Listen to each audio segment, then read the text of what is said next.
Hey guys, today I'm going to be reviewing the 2025 audio drama adaptation of Pride and Prejudice.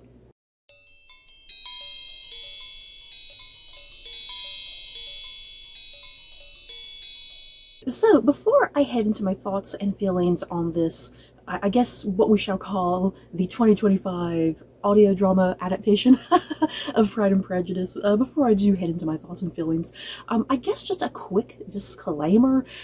This book is pretty old. There's been numerous adaptations. If spoilers just kind of come naturally into this video, there's a good chance they will come in here. So if you have never read Pride and Prejudice, if you've never seen an adaptation of Pride and Prejudice, you probably just need to steer clear of this particular video if you just don't want any spoilers whatsoever. Because like I said, this is just going to kind of be a free-for-all discussion. So yeah, let's get into the 2025 audio drama adaptation of Pride and Prejudice. This kind of just came out of nowhere, you guys. I hadn't even heard about it. I had just no idea about it. It kind of came out of nowhere for me. And yeah, it was kind of on my, I'm not even sure how it got on my radar, to be quite honest. I think maybe I was on YouTube and there was like a little trailer for it and I was like, ooh, what's this? So yeah, this audio drama, based off of the work by Jane Austen, obviously. You can currently listen to this on Amazon Prime. I was able to listen to it for free on Amazon Prime because I have a subscription to it. Because yeah, if you don't have a subscription to Amazon Prime, you do have to pay for it. I want to say it was like maybe $16, something like that. I might be mistaken about that. So it's actually fairly convenient to listen to this audio drama. Amazon is a big place, obviously. Most people tend to have Amazon, so it's very easy to find this if you are interested in listening to it. And it runs at about 4.5 hours, which when I first heard or saw that it was 4.5 hours, I kind of was like, I don't think this is going to be the entire book. I feel like this is going to be a rather condensed version of the book, and it kind of is. The thing is, everything that's in the book is, for the most part, in this audio drama. Because, let me also say this, because I feel like I'm kind of jumping around a little too much. If you have listened to an audiobook, traditional audiobooks tend to have one narrator, and they're literally reading start to finish of the book. The narrator is reading every bit of dialogue, every bit of writing, and yeah, audio dramas, because I have never listened to an audio drama before, guys, so I honestly didn't know what to expect heading into this, because I am vaguely familiar with audiobooks, even though I've never really listened to an audiobook before. I understand what the gist of an audiobook is. So yeah, an audio drama was something completely kind of foreign to me, and I didn't really know what to expect. So yeah, going into this is pretty much like a cinematic experience, but for your ears instead of your eyes, if that makes sense. So yeah, that's what I'm saying when this is kind of a bit of a condensed version of Jane Austen's book, because there's not like one narrator literally reading line by line, page by page of Jane Austen's original book, you know, in a traditional audiobook format. That's not it whatsoever. Audio drama definitely being the key words here for this adaptation of Pride and Prejudice in particular. It's literally multiple narrators, you know, a lot of well-named actors and actresses, and they're pretty much reading the dialogue. You know, they're pretty much reading what the dialogue is in Jane Austen. I think even some of that, though, is a little bit different, because there were some instances that I was like, I just don't really remember a line of dialogue maybe being kind of worded this way. or I felt like maybe the wording was in a sentence was maybe a little bit condensed or something. Because I do feel like the intent of this adaptation was definitely to remain as true as possible to Jane Austen's original book, but also to give it a slight bit of a modern flair for someone who is simply listening to it rather than actually physically reading it, if that makes sense. So yeah, what I'm trying to say, there's not like a line of dialogue that Elizabeth is saying and then the narrator goes, she said, and then it goes back into Elizabeth talking, it's literally just the lines of dialogue, like I said, kind of this cinematic kind of feel to it, but for your ears instead of your eyes. And something in particular that I enjoyed about listening to this, because like I said, this was my first experience with an audio drama, something that I wasn't expecting whatsoever, because I went into it thinking, it would just be the actors, I wasn't expecting like sound effects in the background and music. I kind of got my mind blown as soon as music started playing, at the very top of the video and whatnot. So yeah, there's music playing in the background. Yeah, there's like, if someone's outside, there's birds chirping in the background. Sometimes you can hear a bit of wind. If someone's walking, you can hear them walking. If someone is hugging, there's like a rustle of movement that you can kind of tell that someone's like hugging somebody or shaking a hand or something. Yeah, when they're sitting down at meals, there's like, you can hear the silverware, you can hear the plates. So I really quite liked that. It allowed me to get really immersed into the storytelling rather than it being like a really dull, boring experience that it's just voice acting. It's the voice acting plus all these other various things going on. There's music and like audio effects.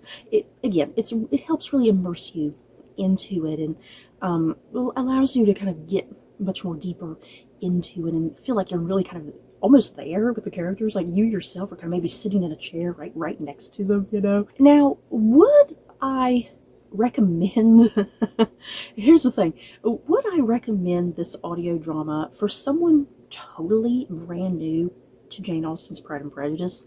I don't think I really would, to be quite honest, because even though I am very familiar with Pride and Prejudice, and I've read it a couple times, I've seen numerous adaptations of it, even though I'm very, very familiar with the story, when I first kind of started listening to this, again, because I don't listen to books very often, so when I first kind of got into this audio drama, it took me several minutes to get my bearings adjusted, if that makes sense.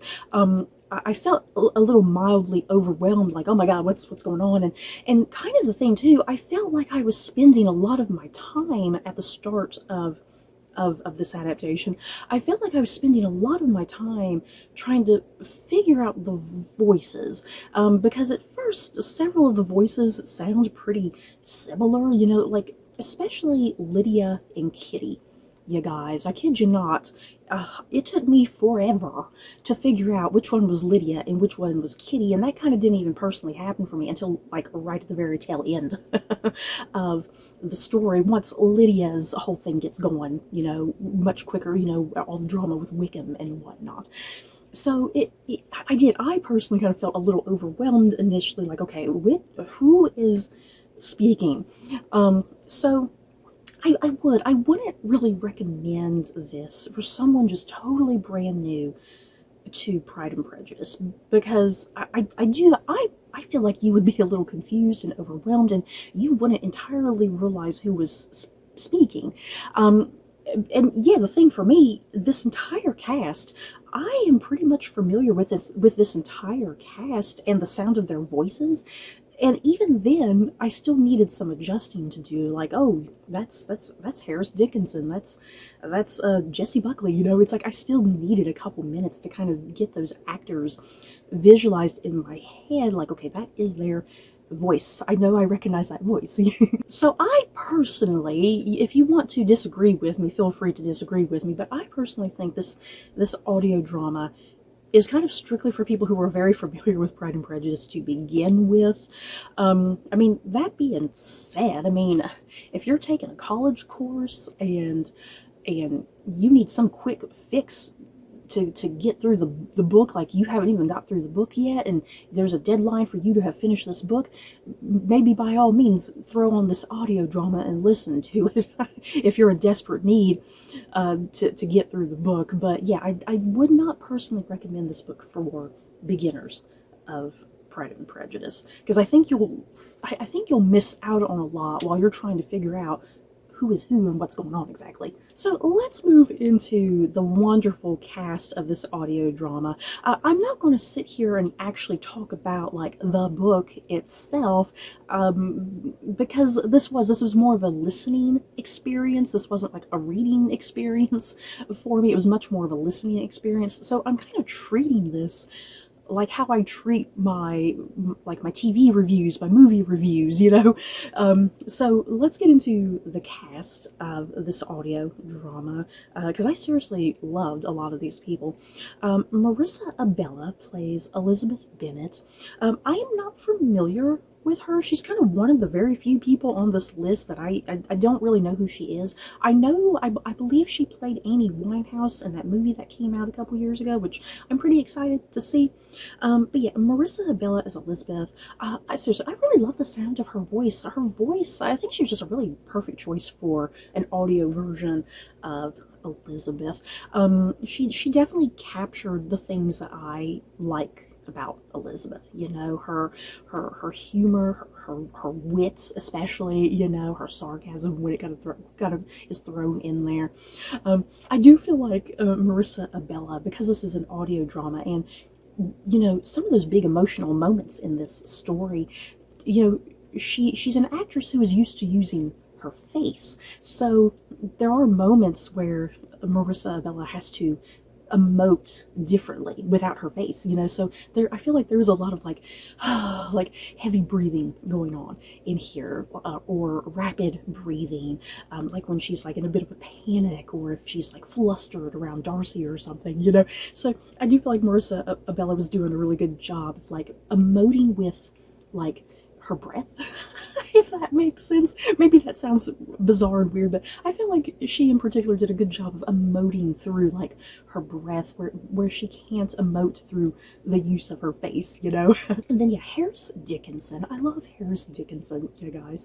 He played Mr. Darcy, and just like Elizabeth, I think he really captured everything I like about Darcy. You know, kind of the broodiness, the coldness. You're not quite sure. You know, where is this guy? Is he an asshole? Is he just shy? You know, any good actor really kind of captures all these little nuances of Darcy, and I think Harris Dickinson did a really great job. And again, kind of like what Marissa Abella was doing, you know, emoting through breath.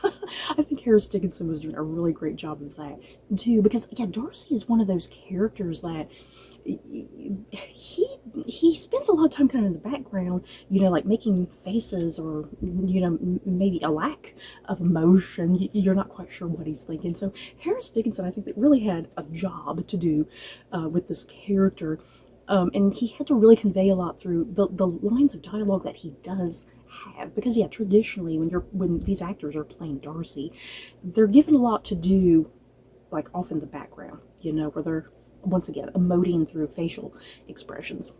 And yeah, I really liked the chemistry between Marissa Abella and Harris Dickinson, and I'm assuming the two of them probably never even shared any sort of time together, you know, because when people are doing these audio dramas, when they're doing audiobooks, or you know, even animated films, you know, people are hardly ever in an actual room together.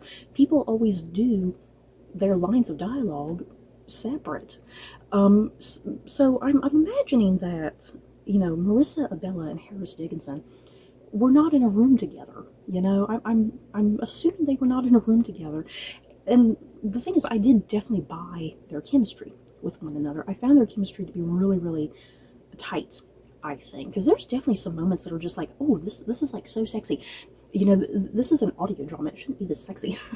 Because seriously, one of the absolute highlights of this audio drama, you guys, was definitely the whole scene when you know, Darcy practically fumbles his proposal. And the whole thing when Elizabeth is like, you would be the last man in the world I would be prevailed upon to marry. That was seriously my absolute favorite part of this audio drama. I mean, to be real, that's always my favorite part of any given adaptation of Pride and Prejudice. But yeah, in this audio drama in particular, yeah, Harris Dickinson and Marissa Abella, just that whole the intensity, the sexual tension going on with that whole fumbled proposal and her frustration and then his frustration in turn, and her being like, yeah, I'm not going to marry you, the last man in the man in the world I would want to marry, you know.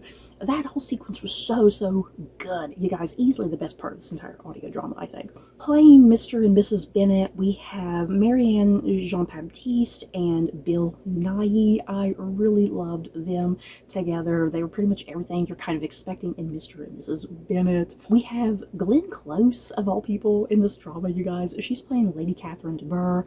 I do feel like Glenn Close, unfortunately, didn't get very much to do in this. It's like Lady Catherine kind of comes and goes in the narrative, and Glenn Close did what she could. Not a bad performance at all. It's just, it's so rapid and over and done with, but I still liked her.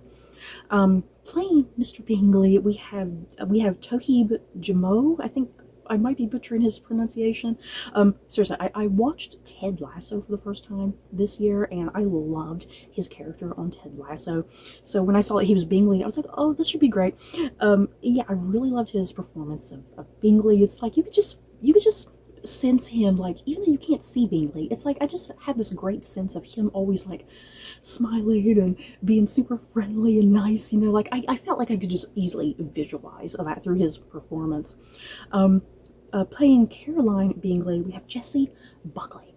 You guys, Jesus, I love Jessie Buckley, and her voice was just spot on perfect for this audio drama.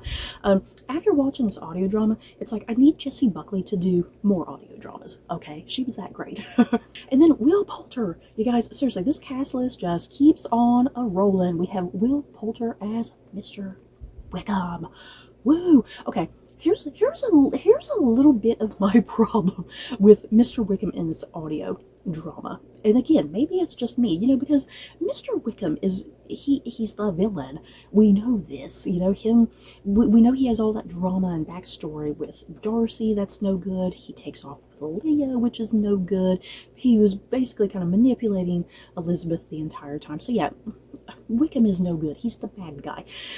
But again, here's my problem in this audio drama. Again, not that there's anything necessarily wrong with Will Poulter's performance, but I feel like Mr. Wickham was far more likable.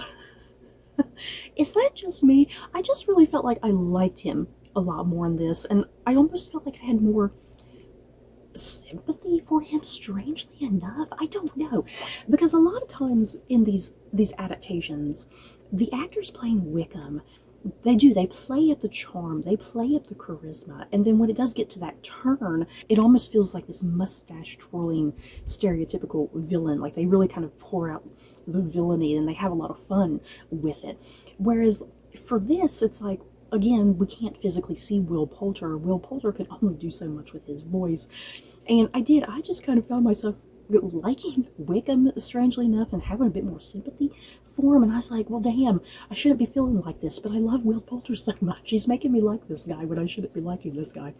So that was kind of my problem with Wickham in this. Once again, I don't think it's necessarily Will Poulter's fault, because the performance was perfectly fine, but I think there was only so much he can do through an audio version of this. Next up, we have Sophie Wilde, who played Jane Bennet. I really liked Sophie Wilde in this as well. The only other thing I've seen Sophie Wilde in, she was like the female lead in the Tom Jones miniseries that aired a couple years ago, and I did like her in that, and I was curious how I would feel about her in this, and I really liked her as Jane. I think her voice really suited Jane quite wonderfully. You guys, Bertie Carvel as Mr. Collins. Why? Why do this to me? Audio drama, whoever produced this audio drama, why do this to me? If you have been on my channel for a little while, okay, let me talk to you guys about my adoration of Bertie Carvel. Okay, it all started way back in the what was it, 2015? Was it 2015 adaptation of Jonathan Strange and Mr. Norrell? Okay, I fell in love with Bertie Carvel, and I've watched just about every single thing he's been in ever since. And yeah, you cast this lovely man as Mr. Collins. No, don't do that to me. I am very upset. So yeah, very much like how I really liked Wickham, strangely enough, in this. I left this audio drama liking Mr. Collins as well. And Mr. Collins, in any given adaptation and in the book, Mr. Collins is just so insufferable, you guys. He's so unlikable. Anytime he's on, it's like, I'll just go away, dude, you know. But the performances are always fantastic, you know, and a lot of times actors really play into it, and they build up the fact that he's a huge comedic relief, you know. And yeah, he's such a nuisance, but I just didn't feel that way with Bertie Carvel's performance of Mr. Collins in this. If anything, I quite liked Mr. Collins. He was nowhere near as insufferable as he is.